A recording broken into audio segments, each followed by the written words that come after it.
বিকশিত ভাৰতলৈ স্বাগতম জনাইছোঁ। Save water and save life.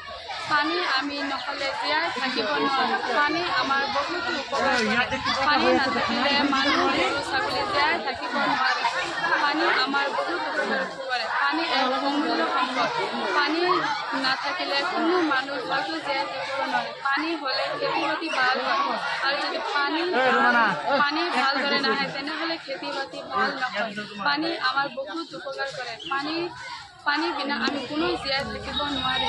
পানী আমাৰ বহুতো খাদ্য বা ৰন্ধাত সহায় কৰে। পানীৰে আমি গা ধুওঁ, পানীৰে আমি কাপোৰ ধুওঁ, পানীৰে আমালোক বাচন বৰ্তন ধুওঁ, পানীৰে আমালোক ভাত বনাওঁ, পানী আমালোক খাওঁ। নদ নদী সাগৰ মহাসাগৰৰ পানী আমি খাব নোৱাৰোঁ, কাৰণ তাত অতিথি লৱণ থাকে। সেইকাৰণে আমি বেয়া পানী খাব নালাগে। সেইবিলাক পানী খালে আমাৰ হ'ব। আৰু আমি ঘৰৰ দমকল কুঁৱা আদিৰ পৰা পানী খাব লাগে, যদি আমাৰ কোনো বেমাৰেই নহয়। সেইকাৰণে আমি কুঁৱা বা দমকল সকলো ঘৰত থাকিব লাগিব। কুঁৱা আৰু দমকল আমাৰ পানী দিবলৈ বহুত সহায় কৰে।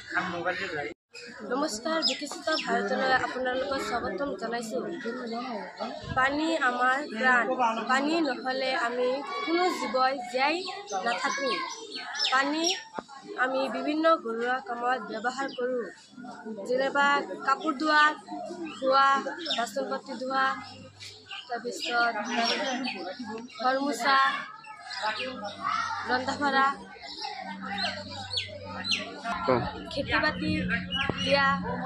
যদি খেতি বাতি পানী নিদিয়া হয় তেনেহ'লে খেতি বাতি নষ্ট হয়।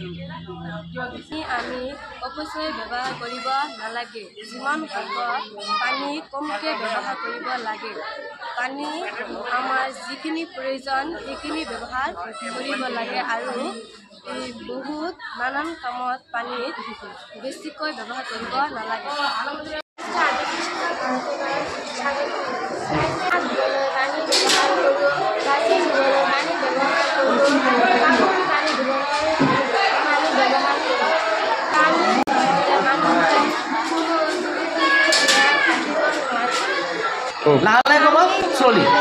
খেতি বাতি কৰিব নোৱাৰোঁ। পানী খেতি বাতি কৰা সহায় কৰে। কাৰণে পানী আটাইতকৈ প্ৰয়োজনীয়। যি অঞ্চলত পানী নাই সেই অঞ্চল মৰুভূমিত পৰিৱৰ্তন অঞ্চলত কোনো খেতি কৰিব নোৱাৰে। আমি